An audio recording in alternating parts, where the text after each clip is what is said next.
Now, every day there is surprising transfer news coming out about Arsenal. However, at 1 AM last night, the news dropped that Arsenal are in talks with Konstantinos Karatsas from Genk to bring him in for £35 million.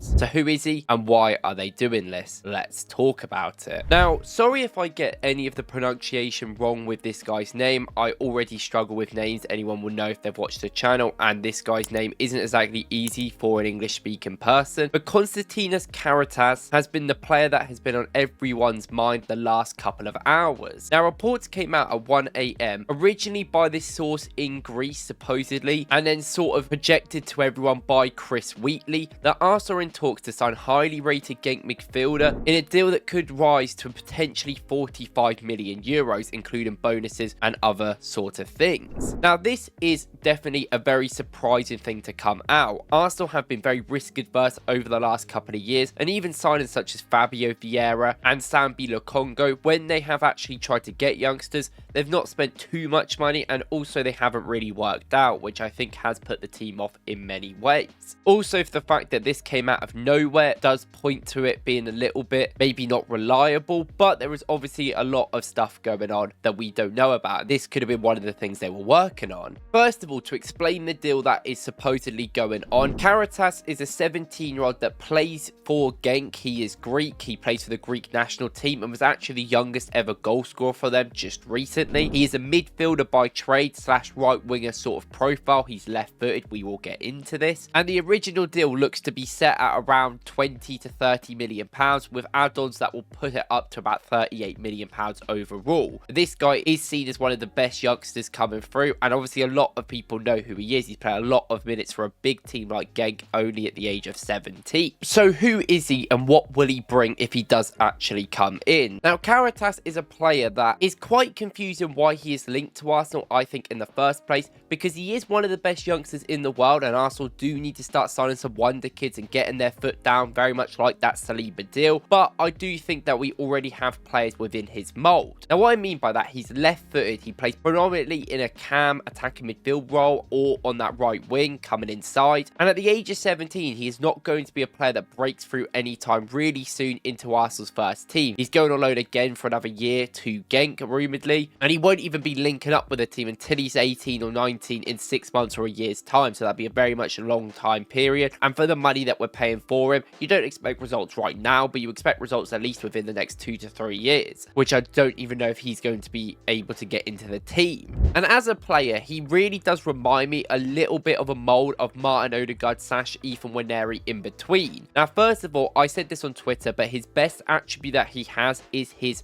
ball striking ability. Now, that is something Arsenal aren't the best at. We have players that aren't the best ball strikers out of anything and have really struggled to finish chances ultimately and not really worry about the progression or getting the ball to the final third. We are a team that just struggled to put it in the back of the net sometimes. And even Nwaneri, I think when he's coming for the team, as much as he's not necessarily the refined project player like you expect because he is a child still, he is that incredible ball striker that we know we have on our cards. He has that ability to come inside on that right half channel in any sort of area, gets a few touches out, and then he can put that ball into the far corner. We've seen it many times this season. It's kind of his trademark thing. And although there is not necessarily a variance of the shots that Nwaneri has, and I analysed all his shots that he's had this season, if you want to go and watch that video a few months ago, he is quite clearly got that shot on lock, and I think he can develop it into other shots as well, not just that sort of finesse into the corner shot, because he is obviously a very good ball striker. Now, Karatsas is also very much like the same. His shot that he has on lock is when he comes down to this half channel on the side and is able to cut in and shoot across goal. He can also go near post as well sometimes, a bit like Nwaneri, but this is the thing that he has on lock, and he's incredible at it. And although he doesn't score a huge amount of goals right now for Genk, but he is very young, you have to remember that, he does actually get a lot of shots per game. 2.5 for a midfielder is quite a lot, I would say, and he creates around 5.6 shot creating actions. But it's not necessarily just about the shot as well. He's a great passer from out the edge of the box, and he has great expected assists at 0.29 per game. You've got to admit he's not played too many minutes, 1,100 this season, so it's kind of hard to judge in that that way, but he is creating chances and creating with a lot with the ball when he gets it. Another thing that he's also very good at is that he is very much an on-the-ball player. His passes per game are around 50, which is quite a lot. His pass completion won't be the best, but that's because he tries these sort of unique through balls and longer passes, which you're not going to see a lot of players do. And progressively, I think from deeper, you can see the sort of idea he is, and this is where I kind of allude to that Martin Odegaard style of player. When he picks the ball up from deeper, he is much more of a carrier, I will say, than Odegaard. I think he prefers maybe to pass it still. I think his pass is 4.46 progressive per 90, shows someone that is willing to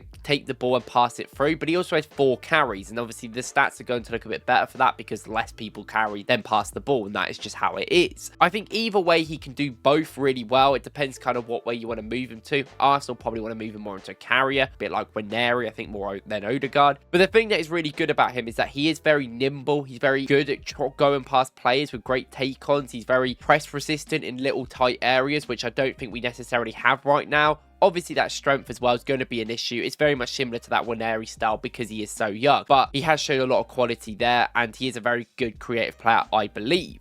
Now, something I do think that actually is quite good about him that we don't necessarily have is that he does quite like running and helping other players. He showed he likes running as an overlapping or underlapping option on that right side. He likes to run through. I mean, you see he has 9 progressive passes received, so he's making them runs consistently. And I know Waneri can do it and has done it. I don't really think is his forte. I think he is more of a ball-to-feet player still. And obviously, we all know Odegaard is, and that is something that Arsenal have missed on that right-hand side because Saka has been doing a lot of the heavy lifting there. So obviously, if he came in for the future, that would probably be the idea around him being in them positions. But that does lead us to why are Arsenal actually looking at this kid? Obviously, the money is quite a lot. I mean, when you really take out the euros into pounds and then you put in some of the clauses, 25 to 30 mil isn't that lot in the whole grand scheme of things. But to Arsenal right now, that is a lot of money. Is that stopping us from getting that class winger we want or class striker? And we've heard about stories about Arsenal being a little bit stingy about Gyökeres wanting too much money and maybe going in for Sesko, even though he's a little bit cheaper. It's not that much difference. So why are we paying this money for this kid? Now, the thing that is weird about me is that Arsenal do need to sign Wonderkids. I completely accept that. We should be going out there 30 mil if you have to get these young stars in. We did it with Saliba, and we have the best young centre-back in the world and have done, and he's on our books for such a long time. And it's not always going to work like that, but that is a good reference to what we can do. I do think the position in that he is in is really weird. You would argue that Arsenal's best future ability is on that right side. You've got Saka, is still super young. You've got Waneri coming through as like an attacking midfielder, right-sided player. And then after that, you've got Max Dowman, who we haven't even really spoke about in a while, but he is that player that is that sort of deeper progressor in them areas, can play off the right, can play in them right centre mid spots as well. And he is even younger than Karatsas, who we're even talking about. So that is just kind of weird to me in the first place. I've always been of the motion that Arsenal probably should sign a proper attacking midfielder that wants to be great in them final third positions. But I'd rather, one, want a right footer, and two, someone that's a little bit older. I didn't mind the Nipan links because he was so cheap compared to someone like Karatsas, who's going to cost a lot more. But overall, if you're going to sign a player for that position, they need to be closer to Odegaard than they need to be to Waneri, in my opinion, because I still think that is the future. And this doesn't really show that. It's a lot of money for a player that we have them positions on there. And I get the point of stacking talent. I think Arsenal need to buy more Wonderkids. I've said it on Twitter. Go and follow me there if you want. And I do think Arsenal need to be better at buying first and not necessarily waiting for others. And I think Sesko is also a good aspect of showing that as well. But is he bringing anything really different? Maybe their running is off the balls a bit better. Maybe that sort of level of being a great ball striker in multiple ways could be a better thing. And obviously being a very good dribbler could be a thing that we need. But is it really a problem of concern right now for Arsenal? It is just a very weird one because there is talents on that left-hand side. There is talents in the attacking areas that we haven't really invested in. So it's weird that we would want to invest in this guy in the position he is in.